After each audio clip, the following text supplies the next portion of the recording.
अस्सलाम वालेकुम गाइस। आप देख रहे हैं मेरा टेक स्टूडियो चैनल और आज के इस टॉपिक में हम डिस्कस करेंगे व्हाट इज़ फॉरेक्स। ठीक है। फॉरेक्स के बारे में बताता जाऊँ कि फॉरेक्स या फॉरेन एक्सचेंज एक ऐसी आलमी मार्केट है जिसमें दुनिया की मुख्तलिफ करेंसियों की खरीदो फरोख्त की जाती है। ये दुनिया की सबसे बड़ी मार्केट है और जिसका डेली हजम एक मुहताद अंदाजे के मुताबिक तकरीबन 4 बिलियन डॉलर से भी ज़्यादा है। फॉरेक्स मार्केट की एक इंतहाई अहम और अनोखी खसूसियत ये है कि मार्केट के दिन 24 घंटे खुली रहती है और कोई भी शख्स किसी भी वक्त कोई भी करेंसी खरीदो फरोख्त कर सकता है। ऐसे दुनिया के मुख्तलिफ ममालिक में मौजूद टाइम्स मुताबिक मौजूद फ़र्क की वजह से ये मुमकिन हो पाता है। जब यूरोपियन मार्केट्स बंद होती हैं तब अमेरिकी मार्केट्स काम का आगाज़ करती हैं। अमेरिकी मार्केट्स के बंद होने से कबल एशियन मार्केट्स का आगाज़ हो जाता है और एशियन मार्केट्स के बंद होने से पहले ही यूरोपियन मार्केटें एक बार फिर अपने अगले दिन का आगाज़ कर देती हैं। तो ये सिलसिला हफ्ते के 5 दिन तक चलता रहता है और सैटरडे और संडे जो है इसमें वो छुट्टी होती है और ऑफ होता है वीकेंड की वजह से। उसके बाद करेंसी का कारोबार करने वाले को जो है वो हम ट्रेडर कहते हैं। इसको जो ये फॉरेक्स का काम करते हैं इसको फॉरेक्स ट्रेडर कहते हैं और इसके ऑर्डर्स प्रोसेस करवाने वाले को ब्रोकर कहा जाता है। यानी जिस कंपनी के साथ आप अकाउंट बनाते हैं और उसको वो ब्रोकर होता है। अच्छा, काम कैसे करती है फॉरेक्स मार्केट? काम कैसे करती है इसका हम ये देखेंगे। फॉरेक्स मार्केट में तमाम करेंसियों को एक पेयर्स की शक्ल में दिखाया जाता है। मिसाल के तौर पे जैसे यूरो यूएसडी, ठीक है, GBP USD, AUD USD, USD JPY, USD CHF बेशुमार पेयर्स हैं और एक करेंसी के बदले दूसरी करेंसी जो है वो या बाय की जाती है या सेल की जाती है। अच्छा, इसमें जो हम ये देखते हैं जो पहली करेंसी होती है उसको हम कहते हैं बेस करेंसी, ठीक है। जैसे यूरो यूएसडी में यूरो बेस करेंसी है और जो दूसरी करेंसी है उसको कहते हैं कॉट करेंसी।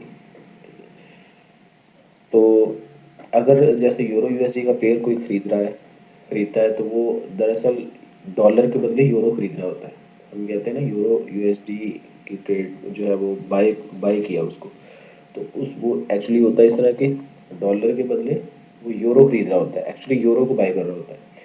और वो तब ऐसा करता है जब उसे बिल्कुल ये उम्मीद होती है कि यूरो जो है वो अमेरिकी डॉलर के मुकाबले में मजबूत होगा और इसकी मार्केट ऊपर जाएगी, तो इस तरह उसको प्रॉफिट होगा। तो फॉरेक्स में जो है वो अमूमन तमाम ट्रेडिंग करेंसीज के जो है वो इवेंट्स की मतलब लॉट साइज जो है ना इसमें खरीदो फरोख्त की जाती है लॉट साइज के हिसाब से। कि अगर आप फॉर एग्जांपल यूरो यूएसडी की इस वक्त प्राइस एस्टिमेटेड लगा लें 1.550 है, ठीक है। तो इसका मतलब ये है कि इस वक्त एक यूरो की प्राइस जो है वो 1.5550 के बराबर है। तो अगर 1.5550 से प्राइस बढ़ के 1.5551 पे जाएगी तो इसे हम कहते हैं एक पिप का इजाफा हुआ। तो जितनी आपने लॉट साइज लगाई होगी तो उस हिसाब से उसको पिप के साथ मल्टीप्लाई कर लेंगे तो वो आपका जो है वो प्रॉफिट जो है वो बन जाता है। फॉर एग्जाम्पल अगर आपने $1 की लॉट साइज लगाई है तो एक पिप हुआ तो आपका $1 बन गया। ये इसको कहते हैं। इसमें ये वही फॉरेक्स मार्केट जो है वो लार्जेस्ट फाइनेंशियल मार्केट है, मैं बता चुका हूँ आपको। और इसकी जो है वो the amount of money traded in a week is bigger than entire annual GDP of the US. मतलब इतनी बड़ी मार्केट है। तो मेन करेंसी वो यूएस डॉलर है इसकी फॉरेक्स की, ठीक है। इसमें मैं एक चीज़ आपको दिखाना चाह रहा हूँ थोड़ा सा इसकी, अगर आप देख सकें। मैं एक सादा सी मिसाल से आपको बताता हूँ कि एक्चुअली है क्या। फर्ज करें आपने मार्केट की सूरत हाल देखते हुए अंदाज़ा लगाया कि यूरो अमेरिकी डॉलर के मुकाबले में मजबूत होगा, ठीक है। तो कहीं आपने न्यूज़ देख ली या जो है वो किसी वेबसाइट पे उसकी न्यूज़ देख ली या वैसे ही आपको पता है, तो आपने लगा ली उसकी एक यूरो यूएसडी पे स्टैंडर्ड लॉट, ठीक है। 1.5550 की मार्केट की प्राइस पे आपने बाय कर लिया। तो अगर आपका ये तज्जिया जो मतलब आप ये कर चुके हैं ये दुरुस्त साबित होता है और पेयर की प्राइस जो है वो 1.5550 से बढ़ के 1.5640 तक हो जाती है और आप अपनी जो लॉट है वो फ़रोख्त कर देते हैं, यानी उसको क्लोज़ कर देते हैं जो आपने लगाई थी।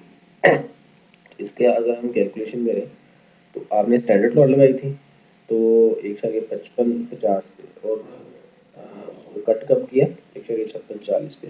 तो ये आप अगर कैलकुलेट करें तो ये आपको 90 पिप्स का प्रॉफिट जो है वो बनता है, 90 पिप्स। अब हम देखेंगे जो है लॉट साइज, तो ये आपने स्टैंडर्ड लॉट साइज लगाई थी एक्चुअली। ये जो स्टैंडर्ड लॉट है ये $10 इसको हम बोलते हैं। स्टैंडर्ड लॉट अगर हम लगाएंगे तो वो $10 के इक्वल होगी। तो अगर 90 पिप्स जो थी वो स्टैंडर्ड लॉट थी तो सॉरी $10 जो है वो आपकी लॉट साइज थी, तो 90 टिप्स तो अगर मल्टीप्लाई करेंगे $900 प्रॉफिट बनता है। तो इसके अगेंस्ट बिल्कुल अगर आप ये तज्जिया करें कि आज जो है वो मार्केट मतलब सेल में जाएगी, ठीक है, यानी जो अमेरिकी डॉलर के मुकाबले में यूरो जो है वो वीक होगा। तो अगर फिर आप एक स्टैंडर्ड लॉट की से उसको यूरो यूएसडी को सेल करते हैं तो 1.5550 की मार्केट प्राइस पर अगर सेल करेंगे तो उसके अगर आपका तज्जिया आपका जो एनालिसिस था वो अगर दुरुस्त साबित होता है तो हम क्या करेंगे उस पेयर की जो प्राइस है वो 1.56 60 हो जाती है। 55-50 पे हमने सेल किया, 1.54 हो जाती है। तो आप अपनी ट्रेड बंद कर देंगे, उसको क्लोज कर देंगे। हम अब उसका अंदाज़ा लगाएं, अगर हम उसको कैलकुलेट करें तो ये 55-50 से सेल किया और 54-60 पे उसको क्लोज कर दिया, ये 90 पिप्स बन गए आपके प्रॉफिट के, क्योंकि हमने सेल किया था तो मार्केट सेल में गई है। तो अगर हमने स्टैंडर्ड लॉट लगाई थी तो $10 को हम मल्टीप्लाई कर देंगे 90 पिप्स के साथ, तो इसका जो प्रॉफिट है वो भी बन जाएगा 900 डॉलर। अब हम इसमें देख लेते हैं मीनिंग ऑफ जो है वो फॉरेन एक्सचेंज क्या है। इसमें क्या आता है कि term foreign exchange implies two things like foreign exchange and exchange rate. Foreign exchange generally refers to foreign currency like for India or it is dollar, euro, yen, etc.